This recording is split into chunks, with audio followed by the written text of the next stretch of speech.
Hi, I'm Matt Ryan, New York Now managing editor and Metro Focus contributor. The Senate Democrats made it official recently, unanimously electing Andrea Stewart-Cousins as their majority leader. She will be the first woman and the first African American to lead the chamber. Karen DeWitt of New York State Public Radio sat down with her recently in the senator's Yonkers office to discuss what lies ahead for the Democrats.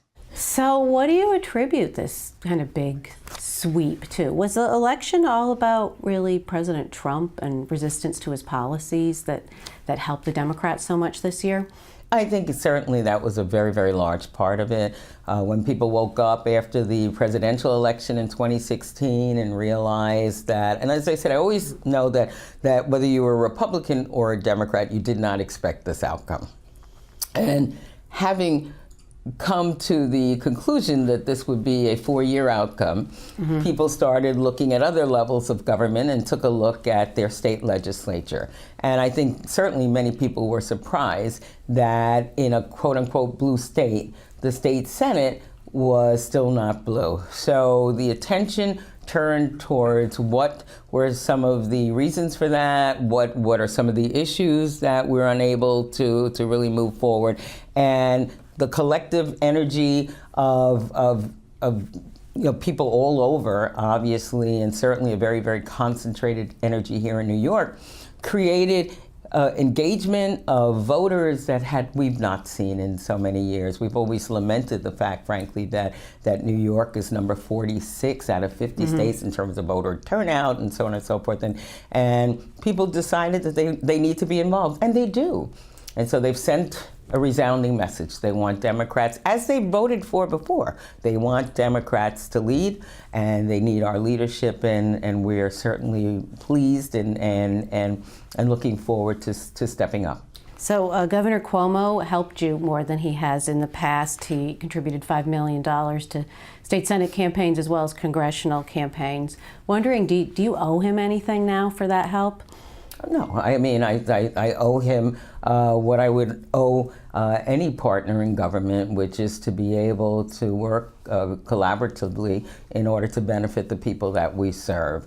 I think the governor's response to what's happening on the federal level is appropriate. He realized that the Republican majority, frankly, seemed unwilling and unable to stand up on behalf of New Yorkers when you see something like this tax bill that was absolutely aimed at New York and other states that were quote-unquote blue. That's right, the inability to deduct the state and local taxes anymore from federal taxes. Yes, and our Republican colleagues on the other side of the aisle absolutely said nothing. And I think the signal was loud and clear. We need to stand up for New Yorkers, and certainly if you can't do that, you need to get out of the way. I want to talk about some of the priority items. Are you intending to send a message in January? What are some of the first things that we might see acted upon in the first month? You know, I've always been reluctant to say this, and this. We know that the first month is going to be extraordinary just because of the new leadership there. One of the first things I think of, though, because we are just off of our last voting cycle, is how difficult it has been for New Yorkers to vote. Yeah. We don't have early voting. Yeah, one of the last states to not have it. Exactly. We don't have automatic registration. We don't have so many things that we could have to make voting easier. So I believe those kinds of reforms would be among the very, very first. You know, we've been trying so hard to just do basic things. We want to expand the background check when it comes to getting guns. You know, unlike the nation, we actually do have a 3-day waiting period so that people can check to make sure that the person who's requesting the gun should have it. And we find that 3 days, frankly, is the time frame it takes if there's no questions. There are questions if there are times, however, there are questions and they're not answered in 3 days. So we've been trying to, so we have some very basic things that we have been trying to get done, extreme risks protection order. I mean, things that we're trying to get done. So again, I'm not thinking. I know you're I know. I'm don't eager to wanna- pin you down. I know, and it's not going to be easy to pin me down because there are so many people who want so much, and I need to And we're to hearing manage from them every day now. I know, and I'm trying to manage expectations. What I say is that I like to underpromise and overdeliver.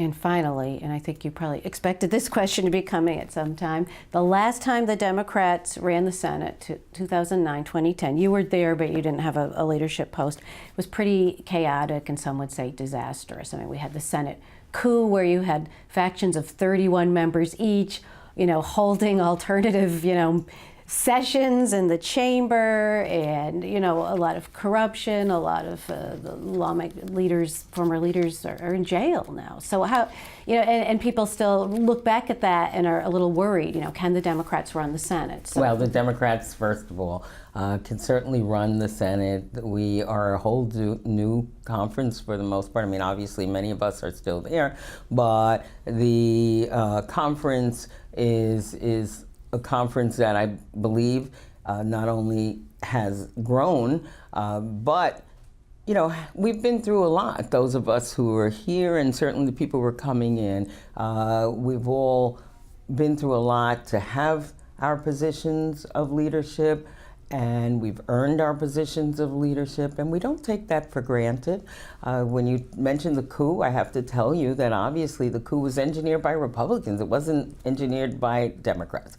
And it's because the Republicans had held the chamber for the better part, mostly 100 years, and they didn't want to relinquish the power. But we're at a point now where, again, the voters have very solidly asked for Democrats to be in charge of the Senate by sending 40 Democrats to the chamber. Everyone there understands our very important responsibility to be good stewards of the public trust, and we don't intend to break that trust.